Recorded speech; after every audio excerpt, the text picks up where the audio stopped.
Hello, fellow traders. Mark Abramsky from Forex Undressed. We're looking at the week of the 17th, essentially, or 16th to the 21st for those of us in Singapore. For those of us in Eastern Standard Time, relatively the same, just maybe slightly delayed for the general Mountain Time people. Once again, about 8 hours off of where we are here in Singapore, Malaysia, Kuala Lumpur. You can see basically what I do is I keep track of the weekly charts, and we're going to just basically go over some of these particular moves for this week. The euro, once again, is forming a nice little triangle here, and you can see that this is forming basically one of my key breakout type of patterns, which is what we classify as the wedge, of course. I love to see it.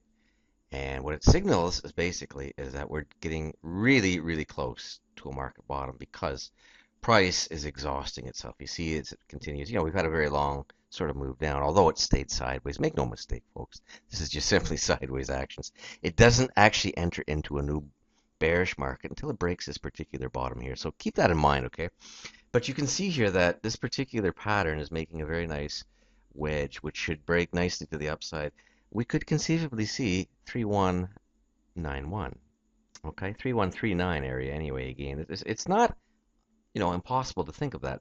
At least the 38.2 area, which would be back up around the 27, maybe 28 area. What's happened, of course, is that you have a record number of shorts. Not necessarily extreme yet, but of course a record number of shorts that have built uh, to the downside now, of course, as the most traders are expecting it to fall to the 12000 round number area. I don't think that's going to happen until the new year. It may yet, move its way back up to this area and then fall back down to this area.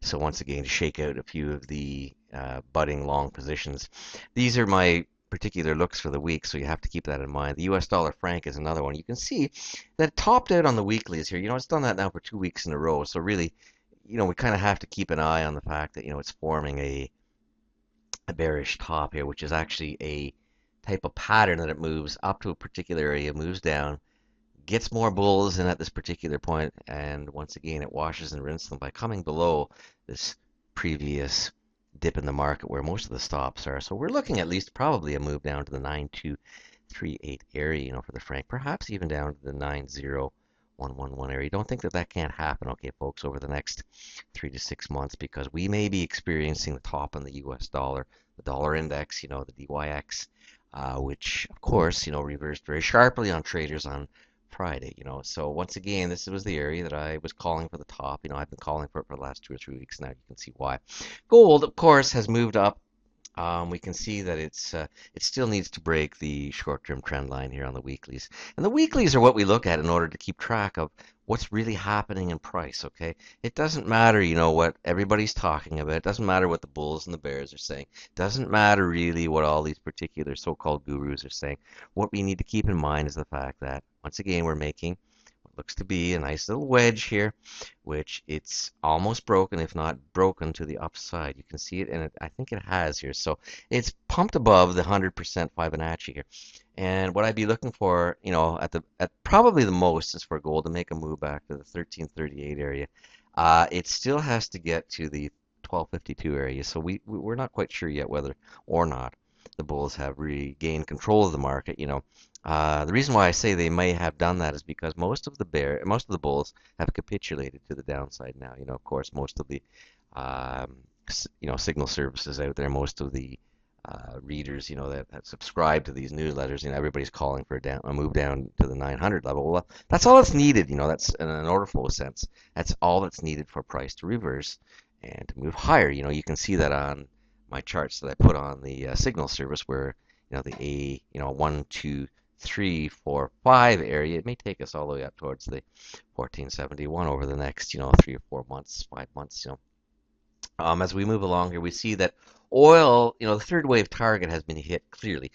Actually it's moved beyond the third wave. So we see a significant pullback from the 72 area. That doesn't mean that it can't fall further, but it has broken significant support. This is a very significant support area right here at around the, I would say approximately the 75 area, which had held for a number of years, of course, but it has popped back above it. So it could conceivably move back up towards the 79, even 84 area before maybe possibly moving down towards the 65 to 60 area again, to finish the fourth wave move, if that isn't already the one, 2, 3, 4, 5 move. 5 can be a very big wave too, the Elliott wave pattern. As we look sort of down towards nothing in surprise as far as the index goes, you can see that the Nikkei is moving up higher with the U.S. dollar, Japanese yen, the S&P doing the very, pretty much the very same thing.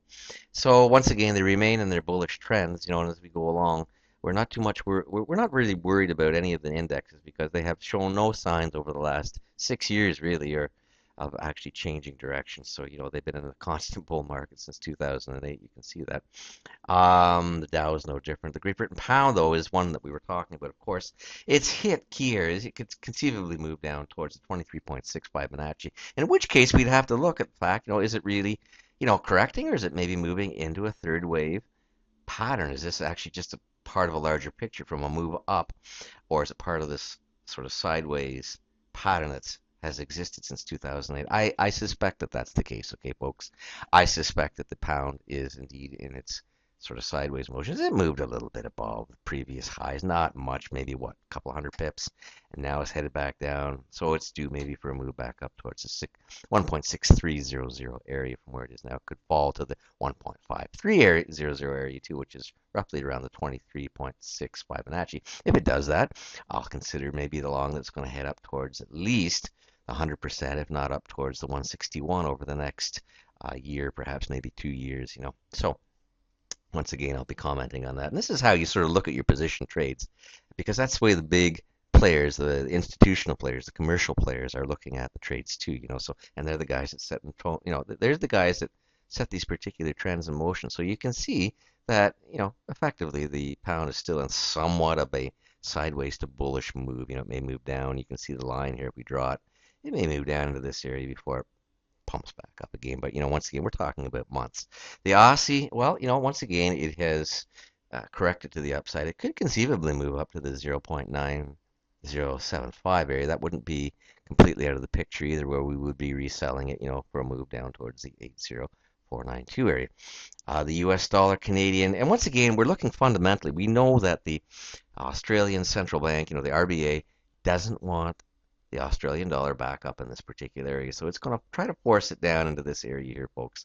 The 8049 area, perhaps even to the 75 area, which is down close to the 161 Fibonacci. But that won't happen overnight. That will take probably a series of 5 or 6 months.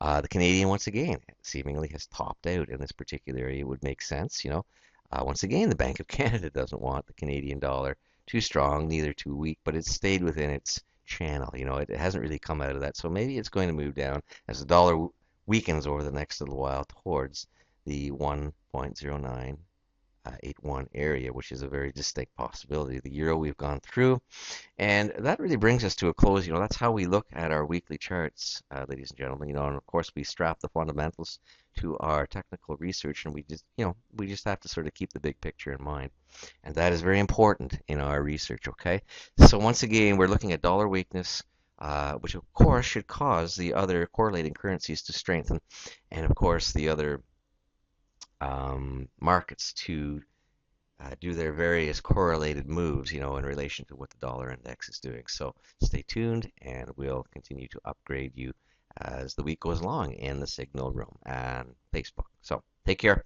Talk to you soon.